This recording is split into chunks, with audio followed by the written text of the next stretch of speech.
Hey, so I'm starting the video up looking the other way. I do have a unbelievable impressive view. Once again, I'm up at the new bluff location. This is my valley. My river is way down there. And I think my chances of fishing in it today are kind of screwed because of the rainwater melt off. But oh my goodness, is it pretty up here. Look at this. And I'm going to give you a bit of a tour of my campsite. First of all, there used to be a homestead here. There are still plenty of signs that people lived in this exact spot. I'm going to show it to you. These are the blue jeans I wore in. They are still soaked from the very first day, so I'm now trying to get them drawn out. There's an artifact. I'm not sure what that is. I'm going to guess it's like a hitch. And I think there is a frying pan down there. We're going to look at that more closely, carefully. I finished my book. It was fantastic. I'm just trying to dry it out now. Here's all my fishing gear, which is doing me no good. Here's all my flies. I've opened them up to let humidity out and to let them dry out. I didn't want to lose my fly collection if I could avoid it. That's just bags and stuff, but this is all stuff related to kitchen and water. Those bottles are empty. I brought them in full. I'll have to pack them out. There's a bit of liquor and wine in there hiding too, and there's even sort of pink lemonade, which I'm going to enjoy here in a little bit, along with my cooking stove, which has been amazing. Here's general camp stuff, including my bear spray. Everywhere I go, I always have my bear spray. I think I have identified a little bit of bear scat, and this place is so wet, and I believe it's so filled with berries down in that entire area that it'd be surprising if there wasn't a bear population in there. They are completely leaving me alone because they are probably just full and plump, eating all of the berries. Here's the new tent. That's the rainfly. I'll put it on later. I'm just kind of giving things a chance to air out. This is where I set it up. I have a really nice spot here. It's flat, it's on grass. I love that air mattress. The quality of is excellent for a camping experience. I've already got my tech stuff inside and tucked into the corner there. And that's my medicine kit and so forth. But let's show you a couple other things around here. So this clearly is my root cellar, and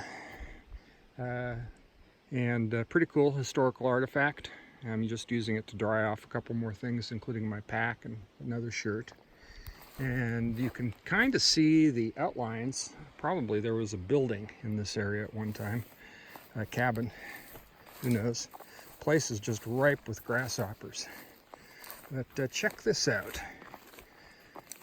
I'm not sure. Is that a plow? And check that out. Is that a stove? Don't know. And then there's something more up here. I don't know what this is. Sort of like probably a trash pit. Toilet? Don't know. But it's a big hole in the ground. And it's got that little thing right next to it. So who knows, maybe there's human artifacts or human poop down there. Either way, I don't want to go rummage around in it. But let's take one more look. This is the bench that I'm making my camp on. Very, very cool place. So I have traded the risk of flash flood with the risk of lightning, and I have camped away from the really huge trees, so if they're struck by lightning, it'll wake me up for sure, but it won't hurt me. That one looks like it's taken it before. Look at these beautiful mountains here. There's a little bit of green coming into them. They've had so much rain here in the last few days. Oh, another thing to point out to you. You know, I've talked about the horses every night. I do believe the camp associated with those horses is up that valley on the other side in those trees. I have spotted a either tent or a cabin up in there, and I hear the guy calling the horses in the morning to come back, I suppose, and eat breakfast and stay in the corral for the day or do work. Every single night they've come down and they've rested by me by the river with their little bear bells on.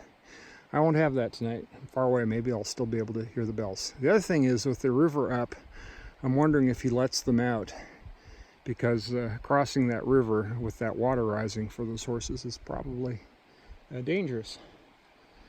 I do have my binoculars as well. I'm going to spend a little bit of time glassing the slopes and see if I can spot everything. You can see also how all that's been burned by forest fires, but it remains an incredibly beautiful spot. This is Cabin Creek and Big Creek in the Idaho wilderness.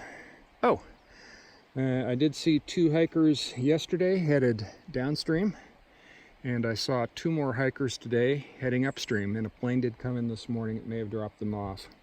So people are being dropped off and picked up, and they are rummaging through the wilderness on the trail.